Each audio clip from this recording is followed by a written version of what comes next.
ഈ ഒരു നേരം എനിക്ക് ഒരുപാട് ഇഷ്ടമുള്ള ഒരു സമയമാണ് കേട്ടോ, ഒരു ഈവനിങ് ടൈം.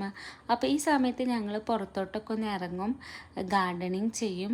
അപ്പോൾ ഇത് ഞങ്ങൾ നട്ട ഒരു പയർ ചെടിയാണ് കേട്ടോ. അപ്പോൾ അതുമ്പോൾ പയർ ഉണ്ടായി തുടങ്ങിയിട്ടുണ്ട്. പിന്നെ ഗാർഡനിലുള്ള ഈ ചീത്ത ഈ ഇലയൊക്കെ ഉണ്ട് വെച്ചെങ്കിൽ അതൊക്കെ നമ്മൾ എടുത്ത് കളഞ്ഞ് നല്ല നീറ്റാക്കി വെക്കും കേട്ടോ.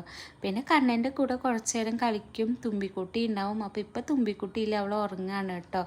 ഇത് ഞാൻ പുതിനയുടെ ഇല കഴിച്ചുകൊണ്ടിരിക്കുന്നത് കേട്ടോ. അത് നമ്മൾ വെച്ചിട്ടുണ്ടായിരുന്നു, അത് നന്നായിട്ട് വളർന്നു വന്നിട്ടുണ്ട് കേട്ടോ. പിന്നെ ഞാനും കണ്ണനും കൂടി ഒരുമിച്ച് ഇരുന്നിട്ട് കുറച്ച് നേരം ചായയൊക്കെ കുടിച്ചു, വർത്താനൊക്കെ പറഞ്ഞിരുന്നു കേട്ടോ. പിന്നെ നമ്മൾ ഈ ഒരു സമയത്ത് ഈ സാമ്പ്രാണി എന്നൊക്കെ പറയും, അത് നമ്മൾ വാങ്ങിച്ചിട്ടുണ്ടായിരുന്നു കേട്ടോ. മീഷോന്നാണ് വാങ്ങിച്ചിട്ടുണ്ടായിരുന്നത്, അഫോർഡബിൾ റേറ്റിന് കിട്ടിയിട്ടുണ്ടായിരുന്നു. അപ്പോൾ അത് നമ്മൾ ഈ ഒരു സമയത്ത് കത്തിച്ച് വെക്കും കേട്ടോ. നല്ല അടിപൊളി സ്മെല്ലാണ് കേട്ടോ, ഒരു പോസിറ്റീവ് എനർജിയാണ്. പിന്നെ കണ്ണനെ ഇരുത്തി കുറച്ച് നേരമൊക്കെ പഠിപ്പിക്കും. അത്രയൊക്കെ തന്നെയല്ലോ കേട്ടോ. അപ്പോൾ ഓക്കെ, ബായ്.